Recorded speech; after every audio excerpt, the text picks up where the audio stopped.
We have made that extremely clear to him. Those views were entirely his own and do not reflect our company's point of view in any way. The NFL, which removed the video from its website Sunday, said in a statement the comment was not representative of the message of the symposium or any other league program. The league's player engagement staff immediately expressed concern about the comments to Cris. The comment was not repeated in the 2014 AFC session or this year's symposium.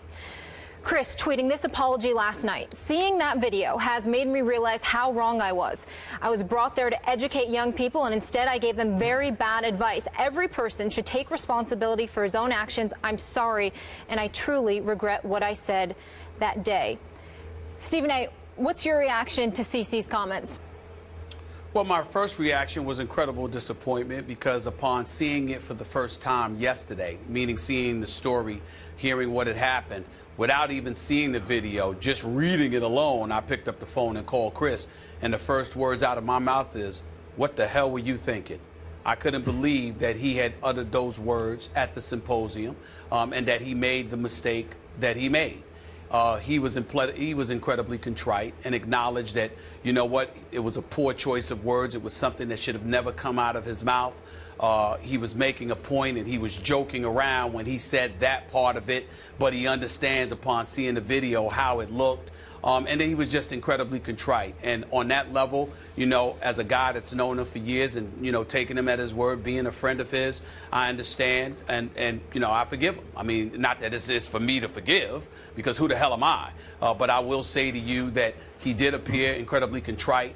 It was incredibly unwise for him to say. You don't sit there and give the impression that it's okay for anybody to have a fall guy in any capacity. That's simply something that you can't say. It's not something that should ever come out of his mouth. It's real, as some people in the hood and beyond may want to acknowledge that that statement is. The fact is that any responsible adult has to know better than that.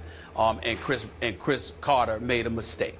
There is no denying that. There's no defending it. It is what it is. He was wrong. He apologized. And ESPN was absolutely right to take the position that it has taken, because consistent with Walt Disney, the fact is it is not something that we condone nor tolerate in any way. As a company, the company is incredibly consistent when it comes to that, whether we like it or not. That's the bottom line. The NFL, however, Skip Bayless, is an entirely different matter altogether. Now, I am a person that is a fan of the NFL, not just the players, not just the game, but the league and the league office. Do I always agree with their decisions? Absolutely not. Do I tend to disagree from time to time? Absolutely. But I'm somebody that has come to the defense of Roger Goodell on numerous occasions. I think that a lot of things that folks ultimately try to attach to him in terms of responsibility, I have been on the record on numerous occasions saying that Roger Goodell has gotten a bad rap, that a lot of times culpability and responsibility needs to be placed on the actual perpetrators as opposed to people finding a reason to blame Roger Goodell. In this particular situation, however, I must step back and look at our commissioner and look at the league office and say, really, guys, was that statement that you made really necessary in terms of how quickly you put it out there? Cris Carter is somebody that you have had speaking to rookies at the symposium for 20 years. For the last 10 years, he is the guy that has given the closing remarks to these players because of his past history with substance abuse, because of the trials and tribulations he endured, because of the issues that he's willing to bring to the forefront, really putting his soul out there for those to just simply spectate and view and what have you, just throwing himself out on Front Street. Cris Carter's history has been about trying to help young people, trying to make sure that they understand right from wrong, that they understand that there are things that you can't do, that they are understanding that there are things that you have to guard yourself against. The NFL validates this for the past 20 years by literally asking him and compensating him to come and speak on their behalf. This is what Cris Carter told me yesterday in terms of their compensation, because I asked him, was he compensated? He said, yeah, they've been compensating me for years, and he left it at that. My point to you, Skip, is that you have reached out to him in the most hard cases, whether it's the Pac-Man Jones, it is Randy Moss in the past, whether it's Ray Rice, Greg Hardy, and Alden Smith, the list goes on and on. You've reached out to Cris Carter to be a guiding voice on these things. And the second this goes down, before he has a chance to pass gas, you're trying to disassociate yourself from this? After it's been up on your website for Lord knows how long, you removed it yesterday, so what? That was yesterday. But it was up on your website long before that, okay? When you knew what he had said, when you knew, because you were there and you filmed it and it was your event. That's the kind of stuff that rubs me the wrong way. I totally understand that he was wrong. I totally understand that it was a mistake that he made. There is no question about it. Now, some people say it's not a mistake. It's something more than that. All right, fine.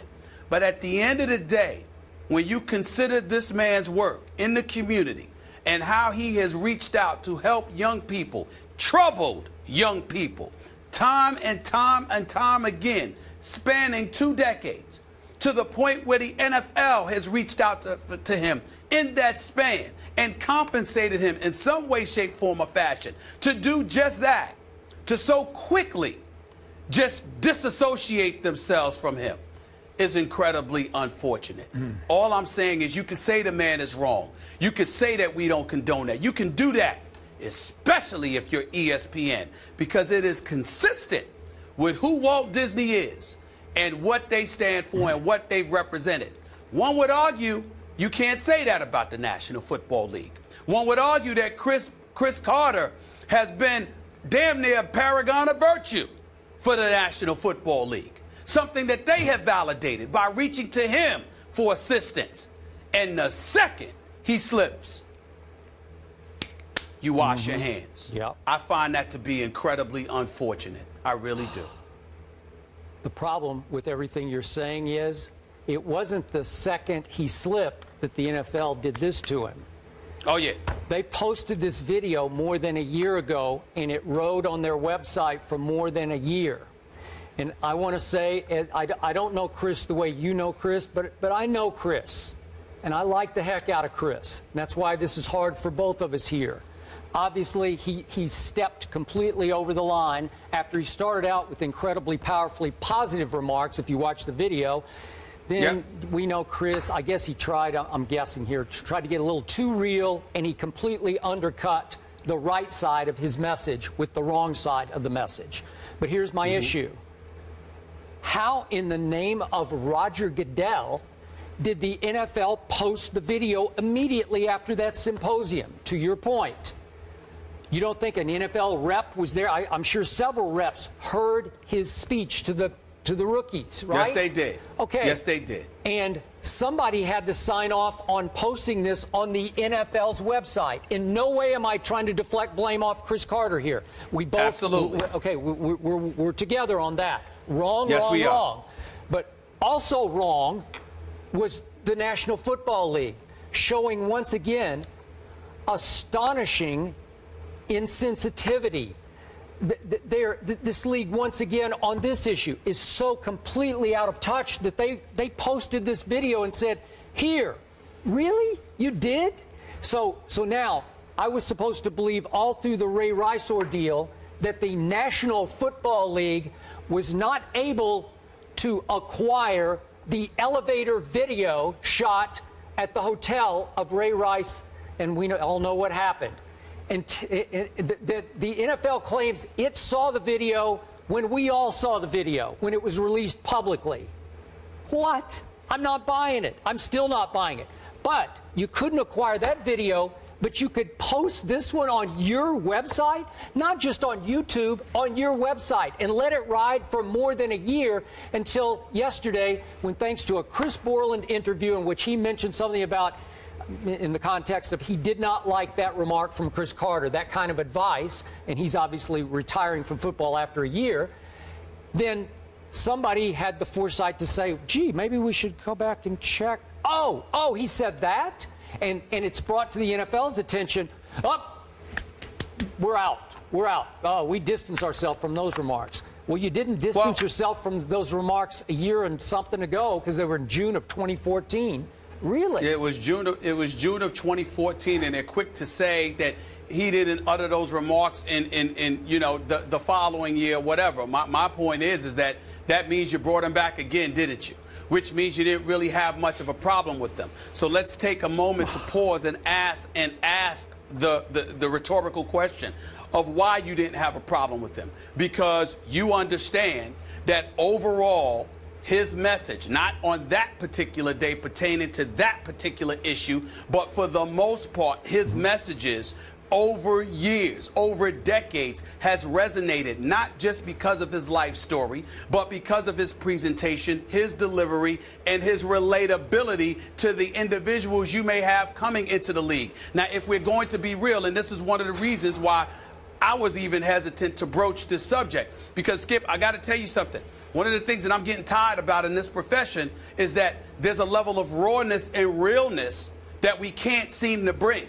And if you can't bring it, then a lot of people better ask themselves this question: what the hell's the sense in talking if you can't be real? Here's the real with this Cris Carter situation. That particular comment was wrong and irresponsible. There is no way that should have come out of his mouth.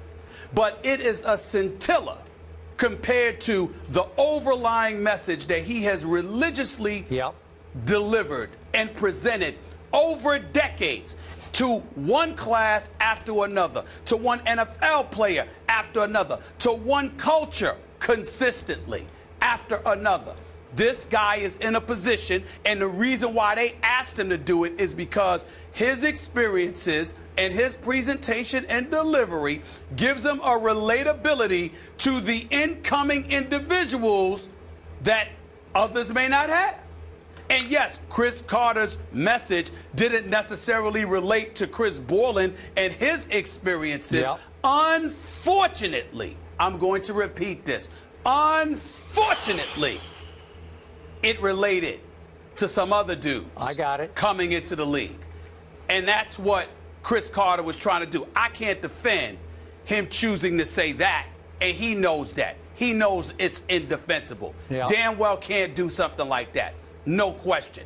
But for the NFL to sit there and to wash its hands like that, essentially throwing him under the bus, I find that incredibly, incredibly disappointing. I really, really do. They're not Walt Disney. The NFL is not Walt Disney.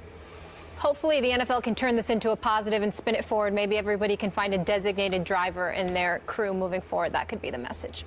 Coming up, Terrell Suggs welcomed back Sam Bradford to football with a nice hit. Was it dirty, though? We'll get into that coming up. Plus, it's always a good week when you start with friend of the show, Lil Wayne, in the building. Check out all of today's topics by going to Instagram right now and check out our rundown. And he'll be with us